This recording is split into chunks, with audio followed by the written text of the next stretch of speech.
Hey, it's Sarah again. We're going to finish up the making of a pattern using a frustrum of a cone. And I wanted to go into detail two things about a pattern, and I keep mentioning this, and it's a tricky part of it. So I want to make sure that it makes sense. So you've made your pattern, you've found your frustrum of a cone, and it looks, like this in some way, shape, or form, right? Now you're going to add the allowance for the bottom burr. So usually that's going to be a crimp seam. So you're going to say an 1/8 inch for that. And then you're going to add for wiring up top. And I checked with Bob, and he says he just does it on the bigger diameter. He adds a 1/2 inch to accommodate the wiring and the burr, but he does it all along the top as opposed to an 1/8 on the bottom and some on the top. I suppose you could do it either way, but if you're going to wire with a basic wire and you're going to and you're going to have an 1/8 inch burr, you're going to add to the top of this. So like if this is supposed to be 2.5 inches tall, I'm actually going to make this 3 inches.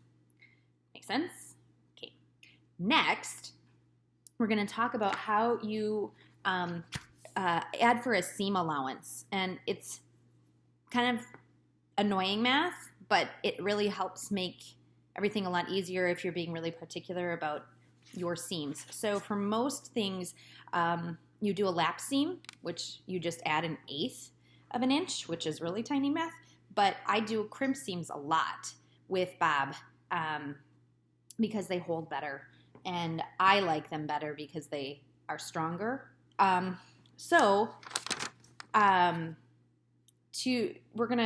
trying to think. Okay, so basically here we're gonna go a little bit more. So what we're gonna do is we have to add for the seam here, this is gonna be bent one way. So that's gonna have like 3/8, and this is gonna have 3/8. Okay, and then together we're gonna create a crimp seam. So that's the kind of seam that will go together like this along the seam. So what we're going to do is we're going to take the large, we would take the large circumference of this. So if you recall, it's 8 inches in diameter when all is said and done. So I have to take a tape measure and go all the way around the finished piece, and that is my circumference. Okay, then we're going to take that, so we're going to take the circumference of my 8 inch and we're going to times it times pi, so 3.14. Actually, I have to go get another tape measure. 1 second. Okay, I got my tape measure, and because I didn't make the bowl yet, I have another 8 inch bowl. So I have my tape measure, and we're going to bend this down. I'm going to measure the circumference, right? And my cat is super excited that I have this out, which is hilarious. All right, make sure it's straight. All right, we're at 25 inches, okay? So we're gonna take 25 inches, which is the circumference of my 8 inch bowl. So 25 inches times pi, all right? And that is way too much math for this non-math person. 78.5, okay? That's my number.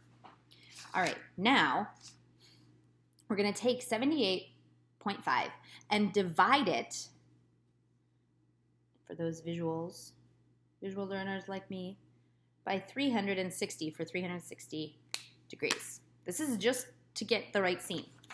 Okay, so now we're taking our 78.5 and we're dividing it by 365 or 360 degrees.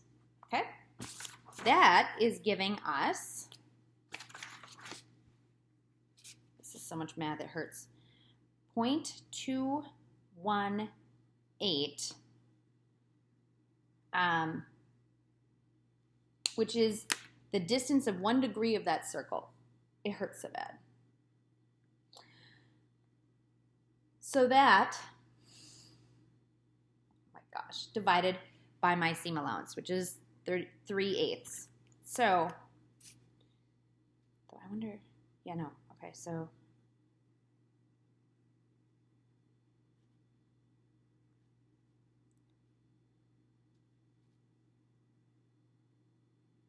going to write this down. So, and I have to do it in decimals. So 0.375, which is 3/8.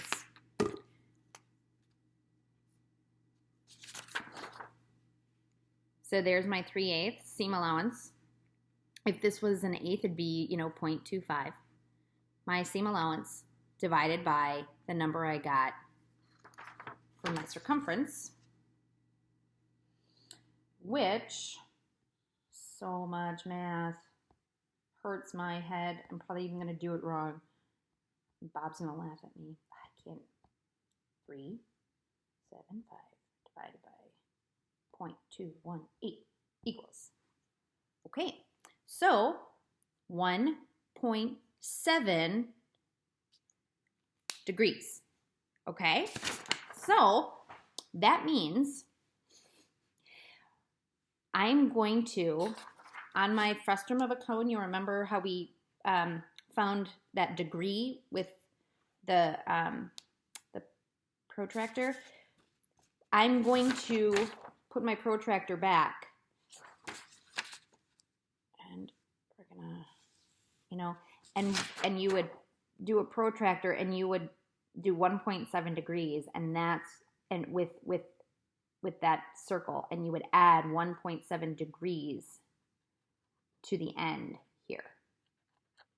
And then you have the right arch and the right degrees for your finished pattern.